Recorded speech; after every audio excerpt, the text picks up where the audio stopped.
A gente vai falar de cirurgia plástica. Pode ser uma opção? Claro que pode ser uma opção. É uma opção. Muitas mulheres recorrem à cirurgia plástica por diversos motivos. Mas a gente vai entender qual a principal indicação para procurar uma lipo, por exemplo, ou uma abdominoplastia. Quem vem contar tudo pra gente hoje é o Dr. Marco Cassol, que é cirurgião plástico. Seja bem-vindo. Olá, Carol. Tudo bem? Tudo Como ótimo. vai, doutor? Tudo bem. Olha, é tão bom poder falar desse assunto, porque chegam tantas dúvidas quando a gente fala de cirurgia plástica. Eu acho que a principal delas, que as pessoas têm ainda uma certa insegurança, é como o corpo vai reagir depois de uma cirurgia plástica. A gente sabe que a cirurgia plástica ela é muito eficiente, desde que a pessoa faça aí todas as orientações médicas, né, após a cirurgia. Mas eu acho que ainda tem aquela dúvida de, será que essa cirurgia vai se manter? E por isso hoje pensamos numa pauta completa, tanto para falar da cirurgia plástica como da alimentação no pós-cirúrgico, né? Vamos começar falando então da lipo? Queria que você... vamos colocar o vídeo então, Má? Vamos começar falando da lipo. A gente tem um vídeo muito legal, ilustrativo, para você que tomou já a decisão, claro, vai procurar um médico, saiba o que vai acontecer, como é que tudo isso vai acontecer. Vamos lá, doutor, eu queria que você explicasse para a gente, tão baseado no vídeo. A lipoaspiração, né, é uma cirurgia que retira o tecido gorduroso. Certo. Né? Faz uma pequena incisão, um furinho, e retira o tecido gorduroso. O que a gente vê que as pacientes que se preparam para fazer a lipoaspiração, ou seja, que elas conseguem perder algum peso antes da cirurgia, elas conseguem obter um resultado final muito melhor, uma recuperação pós-operatória melhor e um resultado final da cirurgia muito melhor. Perfeito. Então, assim, por exemplo, uma situação anestesia, hipotética. Né? Isso. É bem na região também, pode ser local como também aquela... Anestesia peridural. Peridural, tá. Mas, assim, isso é bastante importante para a orientação dos pacientes, que, por exemplo, um paciente que está acima do peso, ele está um pouquinho acima do peso, e ele retira, por exemplo, 1 litro de lipoaspirado, né, ele vai retirar, por exemplo, 1 milhão de células. Certo. E o que paciente, são essas aqui, né? Essas células aí. Aqui está mostrando como se tivesse, então, com a cânula, que a gente já vai mostrar a cânula, puxando retirando isso. Tá. Se esse paciente conseguisse perder um pouquinho de peso e esvaziar essas células de gordura, ele retiraria 5 milhões de células ou até 10 milhões de células. Eu estou criando um número hipotético aqui, mas é só para dizer que pode ser até 10 vezes o número de células que retira na mesma cirurgia, né, se o paciente consegue fazer com que essas células que estão cheinhas de gordura, ele emagrecendo, elas esvaziem. Então essa orientação é muito importante para os pacientes, para antes da cirurgia, que os pacientes consigam chegar no seu peso ideal ou próximo deste, né? Para que antes da cirurgia, para a gente conseguir obter o melhor resultado possível na lipoaspiração. Agora, uma pergunta, doutora. Aqui a gente está explicando e está mostrando, ó, aqui, ó, que vai realmente diminuindo, vai enxugando aí essa célula cheia de gordura. Aqui a gente está mostrando uma região que é uma região muito procurada, que é o caso da barriga, né? Esse flanco, os pneuzinhos laterais. Eu sei que é uma região aí que as mulheres se preocupam bastante. E a gente consegue fazer numa mesma cirurgia essa região, barriga, tudo isso, costas. Consegue. Existe uma limitação, né, para o paciente, assim,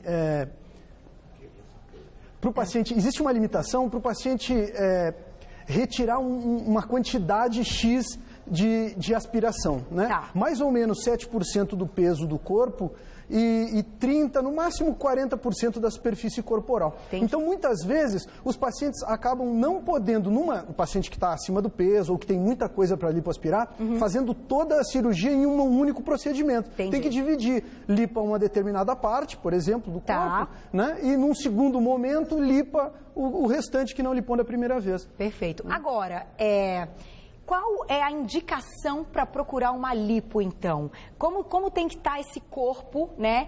Vamos falar do público feminino. Eu sei que os homens também procuram a lipoaspiração, a cirurgia plástica, mas eu acho que o público feminino ainda é um pouco maior, né? Sem dúvida. A imensa maioria ainda são as mulheres. Ainda são as mulheres. Qual é a indicação, então? A mulher ela tem que estar com qual queixa para procurar uma lipoaspiração? A lipoaspiração não é uma cirurgia para emagrecer o paciente. Essa é a primeira orientação que o paciente tem que ter claro. A lipoaspiração é uma cirurgia para retirar gorduras localizadas. Localizadas. Então aquela mulher que está num peso legal, mas que tem uma gordurinha localizada. Exatamente. Quem está muito acima do peso precisa fazer uma dieta hiperproteica, em muitos casos tem que fazer uma cirurgia bariátrica antes, o paciente está muito acima. E quando ele chegar no seu peso ideal, ou próximo ao seu peso ideal, então ele vai retirar essas gordurinhas localizadas com uma lipoaspiração. Perfeito. E a gente estava falando da abdominoplastia, né? A abdominoplastia, a indicação é um pouco diferente da lipoaspiração. Então vamos colocar o vídeo da abdominoplastia para a gente entender a diferença. Com o vídeo dá para entender. Vocês viram a célula de gordura secando assim, puxando a célula de gordura? Ah, deixa eu pedir aqui, a cânula tá com você? Tá aqui. Vai, querido, me passe as cânulas, porque a gente está olhando aqui num desenho, claro, mas é importante a gente conhecer. Hoje a gente tem vários tipos de cânula, doutor? Tem diversas ponteiras, essa pontinha aqui da cânula. Os pacientes têm a fantasia que a cânula vai perfurar, né? Mas ela não tem ponta, ó. A pontinha é... Entendi. A pontinha e através desses furinhos, desses buraquinhos, é que a gordura... Através desses furinhos laterais é que a gente aspira, né, a gordura. Perfeito. Né? E essa daqui? Isso é uma agulha de Klein, é uma agulha que a gente usa, que também não tem ponta, né? Como a gente pode ver aqui, não tem uns furinhos, né? E com essa agulha a gente faz a infiltração. Para que serve essa infiltração? Serve para a gente colocar uma solução vasoconstritora, que não só disseca os tecidos com a infiltração, facilita a lipoaspiração, como também, como é vasoconstritora, acaba fechando os vasinhos e diminuindo o sangramento durante a cirurgia. Olha, né? Que legal. Que algum sangramento na lipoaspiração sempre tem, por mais que a gente infiltre. Mas a gente sempre tem esse cuidado de infiltrar para minimizar isso. Perfeito. Né? Olha que interessante. Vamos então falar da abdominoplastia. Na abdominoplastia é diferente. Vamos então dar sequência para o nosso vídeo para a gente entender o que acontece para quem tem indicação de abdominoplastia. A abdominoplastia é basicamente isso, um cortezinho aqui junto ao pubis, né? Existem várias técnicas, mas basicamente é isso aqui. E o mais importante da abdominoplastia é isso, esse reposicionamento da musculatura, essa costura do músculo por dentro. Que isso é completamente diferente da lipoaspiração. Na lipoaspiração, né, a gente consegue retirar a gordurinha, mas os pacientes que, via de regra, por exemplo, já tiveram um nenê e tiveram uma diastase, um afastamento da musculatura, e que não tiveram uma dieta adequada, exercícios adequados, e muitas vezes, mesmo com dieta e exercícios, uma genética que não ajuda, eles acabam ficando com a musculatura afastada. E isso, então, o que a gente faz na abdominoplastia, para essas pacientes, é retirar o excesso de pele dessa região embaixo aqui do umbigo. Vamos colocar de novo, porque é muito legal aquela parte que... Aí, faz a incisão aqui, retira essa pele. Toda essa pele embaixo do umbigo. Então, as pacientes que têm estrias nessa região, a gente consegue retirar. Isso. As estrias em cima do umbigo, não. Né? E reposiciona o músculo. Essa é a parte mais importante, o reposicionamento da musculatura. Puxa a pele. E puxa a pele.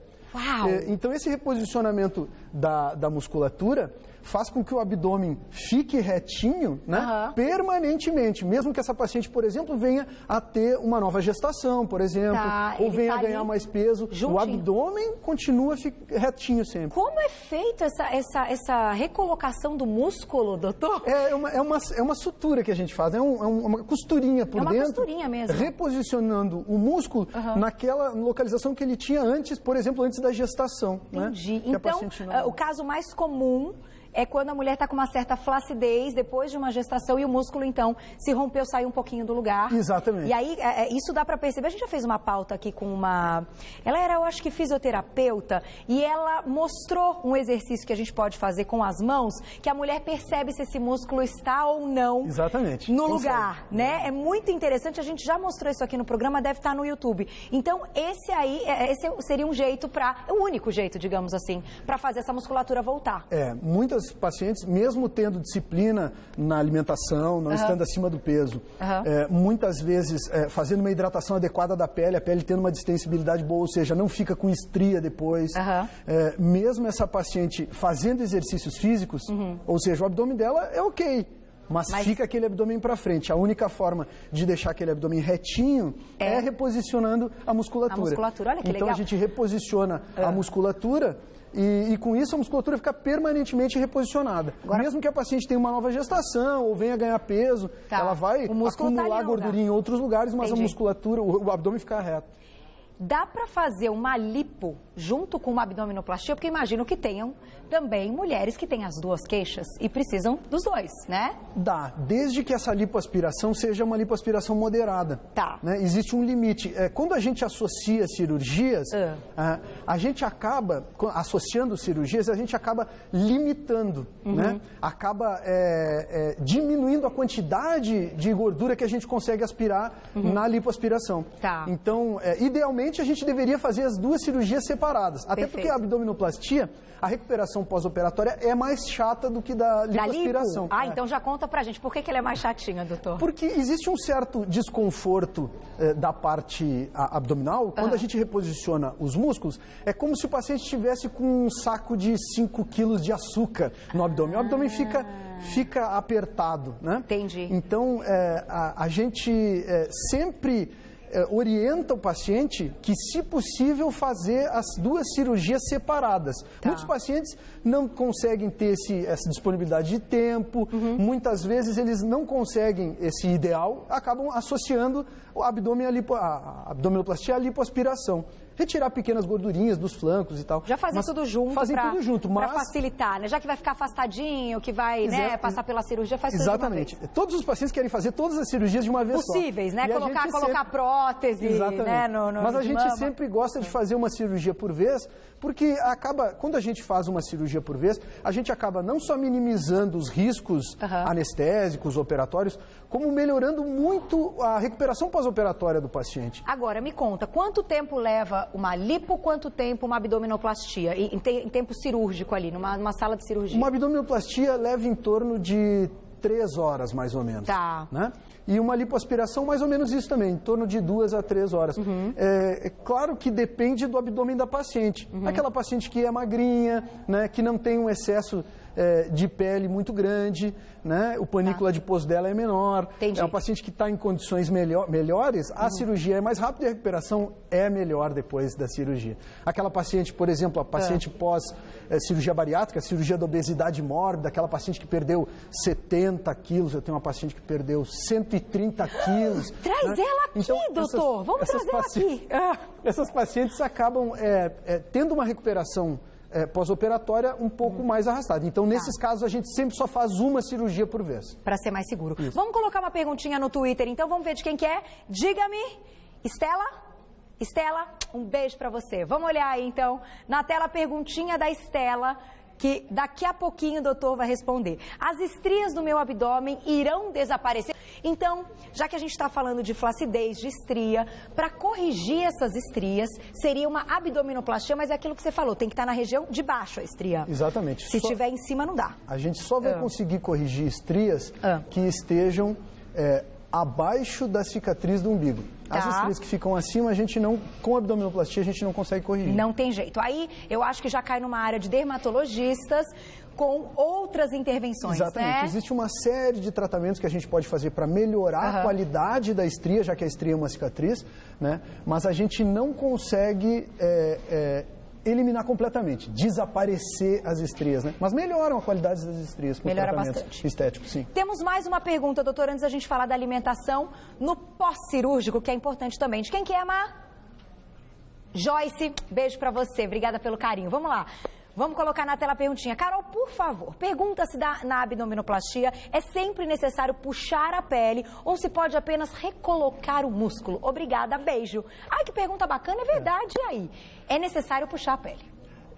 Sempre na abdominoplastia a gente reposiciona a pele. Tá. Existe a mini abdominoplastia, que é uma cirurgia com uma incisão menor, e é para essas pacientes que não têm um excesso de pele para retirar. Tá. Então a gente retira pouquinha pele aqui embaixo, faz uma incisão menor, daí não é uma incisão tão grande como na abdominoplastia, e reposiciona a musculatura toda. Que é o mais importante, digamos assim, a dúvida dela que eu acho que no caso dela seria o mais importante. Exatamente. Né? Então existe essa cirurgia, né, que a gente chama mini abdominoplastia.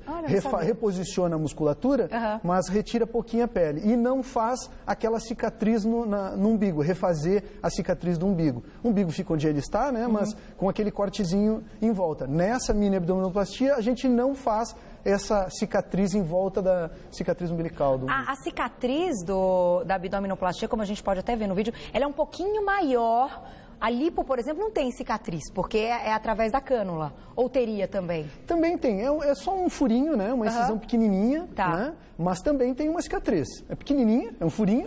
Mas tem. Tem sempre que cuidar, então, dessa cicatriz. Tem que também cuidar. É uma orientação pós-operatória. Sempre, né? A gente orienta os pacientes. Mesmo na própria cesárea, né? Exato. A gente tem que cuidar ali, porque vai sumindo, né? O cortinho vai sumindo. Se cuidar direitinho, fizer tudo bonitinho. A gente orienta no consultório os pacientes a usarem um filme plástico com corticoide, que a gente tem bons resultados, com né? ele. É fácil de usar, ele não fica saindo, pode usar a roupa, não tem problema, como as placas de silicone, que são muito boas também, mas são mais difíceis de colocar em algumas regiões do corpo. Perfeito. Esse filme tem excelentes resultados. Inclusive é usado também nessa cesárea, né? Na cesárea, como eu comentei. Eu acho que foi esse que eu usei. Doutor, importantíssimo falar de alimentação. A gente pensou numa pauta hoje completa. Então, já que a gente está falando da cirurgia, o doutor já explicou que emagrecer um pouquinho para a cirurgia é importante. Porém, o controle depois da cirurgia, eu acho que é ainda mais. Tem que mudar hábitos, é isso. Só assim essa cirurgia vai se manter. É mais ou menos isso. Exatamente. A gente colocou algumas coisas aqui, né? Algumas farinhas aqui, amaranto, linhaça, né? Linhaça, quinua, chia, a gente não tem aqui. Mas são algumas farinhas que são probióticos e também ajudam, né, a melhorar, aumentar, removimentar o estômago, o intestino. Depois da anestesia, eles acabam diminui a velocidade de funcionamento, né? Então essas farinhas não só saciam o paciente, né, como eles também acabam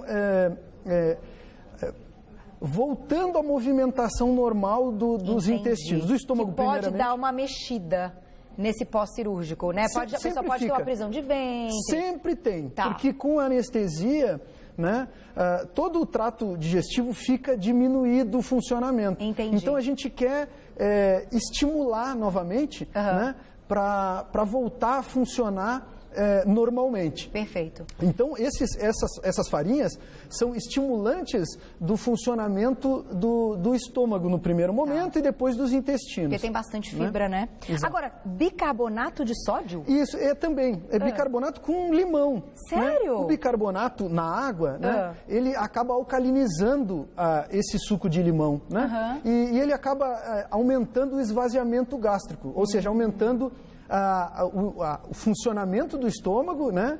E fazendo com que o paciente se sinta mais confortável. Porque quando o estômago fica parado, o paciente fica nauseado, fica enjoado e fica sem vontade de comer nada no pós-operatório. O que é muito importante, o aumento no pós-operatório da ingesta de proteínas. A gente trouxe o ovo aqui, que provavelmente é o nosso segundo melhor alimento depois do leite materno, né? Mas a ingesta de proteínas depois da cirurgia é muito importante para o anabolismo, para a formação de novas células, para a cicatrização.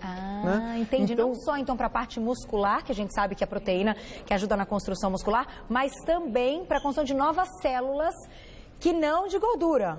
Exatamente. Tá, para a pessoa também não ganhar peso. Agora, importante falar sobre isso. Quando a gente esvazia essas células de gordura, como a gente mostrou na lipo, por exemplo, tirando as células de gordura e murchando outras, se esse paciente não mudar a dieta e uma atividade física em seguida a essa cirurgia, pode voltar tudo de novo, não pode, doutor? Pode, né? Isso, claro, tem relação com o quanto a gente vai lipoaspirar daquela área. Né? Mas o que acaba acontecendo é que, diferente da dieta, na dieta o paciente emagrece, né? Mas as células ficam todas vivas, prontas para... Elas esvaziam, mas elas ficam prontas para encher novamente. E o que acontece na cirurgia, na lipoaspiração, a gente retira as células. Então o corpo tem que fazer uma nova célula. Entendi. Né? Isso demanda muito mais tempo, muito mais energia, é muito mais difícil para aquele tecido. Entendi. Né? Então, mas às vezes a pessoa engorda, ela fez uma lipo na barriga, mas ela engorda, aparece no braço. Exatamente. É mais ou menos isso. Exatamente. Os outros lugares que a gente não fez a lipoaspiração, continuam os tecidos normais e o paciente, se ganhar peso, vai engordar nesses lugares. Agora, a gente sabe que depois de cirurgias como essa, abdominoplastia e a lipoaspiração, tem um certo tempo para a pessoa voltar a essa rotina de atividade física. Como é que é essa volta? Então, queria que você falasse quais atividades você recomenda e qual o período que essa pessoa tem que ficar de repouso. Que eu acho que para mim seria o mais difícil. Na lipoaspiração... Meu Deus, repouso é difícil, né? Para todo mundo né? Todo mundo tem jeito. uma vida muito ativa. Na lipoaspiração, né, a gente pede que os pacientes fiquem pelo menos uma semana, né, de molho, logo após a cirurgia, né, 2 semanas sem dirigir e pelo menos 1 mês sem esforço físico exagerado. Tá. Né? E depois de 2 meses, volta à vida absolutamente sem nenhuma restrição. Na abdominoplastia, a restrição é um pouco maior. O paciente precisa umas 2 semanas de repouso, umas 3 semanas sem dirigir, né? E pelo menos 1 mês também sem fazer esforço físico, carregar peso, compra de supermercado, por exemplo. Né?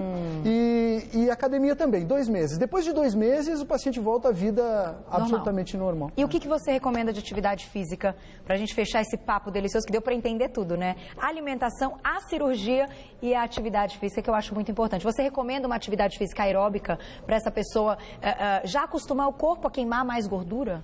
É ótima, a atividade física eu sou radicalmente a favor, adoro atividade física, né, e recomendo aos pacientes, mas os pacientes precisam entender que a dieta, fazer uma reeducação alimentar, diminuir açúcares e derivados dos açúcares, né, as farinhas, melhorar um pouco a ingesta de proteínas e principalmente tomar bastante água para que o corpo consiga funcionar numa condição melhor, né, talvez seja mais importante que os exercícios. Então, e exercícios são importantes aqueles que ele consegue adaptar e colocar na sua rotina normal da vida, né? Porque se começar assim, inscreve na academia, é muito comum, né? As pessoas se inscrevem na academia, fazem academia por um tempo e depois voltam a não fazer absolutamente nada. Então, se elas conseguem incorporar esse exercício, mesmo que seja, sei lá, 20 minutinhos, né?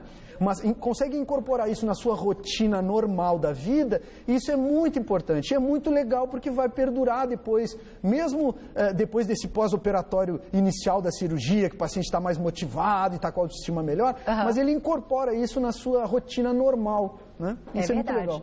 Agora, vamos fechar com uma perguntinha, então, mais uma do Twitter? As meninas estão alerta aí. Gisele, um beijo pra você. Vamos ver o que ela quer saber, então. Olha lá. Carol, a cirurgia no abdômen atrapalha futuras gestações? Pergunta sensacional. E aí, doutor? Gisele, não. A gente tinha esse tabu antigamente, né? Dos pacientes não fazerem abdominoplastia porque tinham a intenção de ter um novo filho. Então, quero ter mais um filho, então não vou fazer a cirurgia do abdômen ainda. Vou esperar, quando eu não for ter mais filhos, aí eu farei a cirurgia. E, na verdade, o que a gente observa é que os pacientes fazem a cirurgia, tem uma nova gestação e o abdômen continua completamente igual, com a musculatura reposicionada e com o abdômen retinho. Então não existe isso, e hoje já existem trabalhos com ressonância que a gente consegue fazer durante a gestação, né, mostrando o músculo, mesmo com o nenê dentro da barriga, o músculo continua reposicionado. Olha que legal. Então isso está bem claro hoje, né? Que então a gente vale a pena fazer essa cirurgia, desculpa te interromper, doutor, depois da primeira gravidez, mesmo que a pessoa queira ter outras, porque a gente espera, vou ter todos os filhos que eu quiser e depois eu penso numa cirurgia plástica. Não, ela pode fazer antes. Pode fazer antes. É recomendado. Deixa eu fazer só mais uma. Chegaram um monte de perguntinhas. Estou recebendo aqui no meu também, que eu tenho o Twitter aqui. Daiane, um beijo pra você. Dá tempo, Mato? Só mais uma, rapidez. Ela pergunta se aquela barriga caída, a gente entende, né, usando esse termo, se resolve com o exercício, com a cirurgia. Como é que é? Como é que a gente reposiciona essa barriga caída? É abdominoplastia? Quando existe essa barriga caída que ela fala, a gente tecnicamente chama de abdômen avental, mesmo que o avental não seja muito grande, né? Mas é aquela pele que fica sobre a outra pele e que no verão fica suando, incomoda, né? A pele fica macerada, fica machucada. Então, nesses casos, o único tratamento é fazer abdominoplastia. Quando tem excesso de pele, flacidez de pele, o paciente precisa retirar essa pele em excesso e, nesse mesma cirurgia, já reposiciona a musculatura.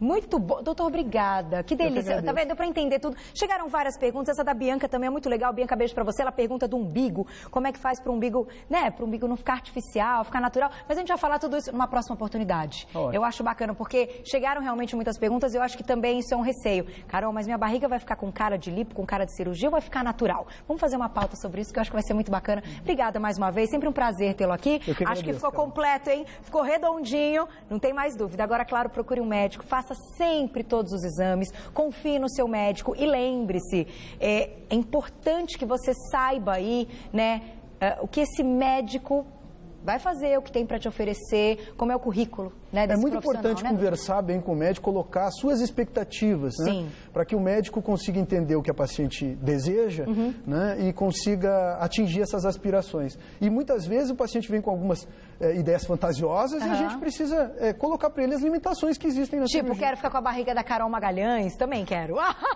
Mas é mais difícil, né, doutor, quando tem aí esses almejos. Então, converse com o médico, que eu acho que é sempre o melhor resultado, pode ter certeza. Eu vou passar um site para vocês, quem tiver dúvidas, www.marcocassol.com.br, www.marcocassol.com.br. Muito obrigada, um beijo e até a próxima. Muito bom. Deu para tirar todas as dúvidas?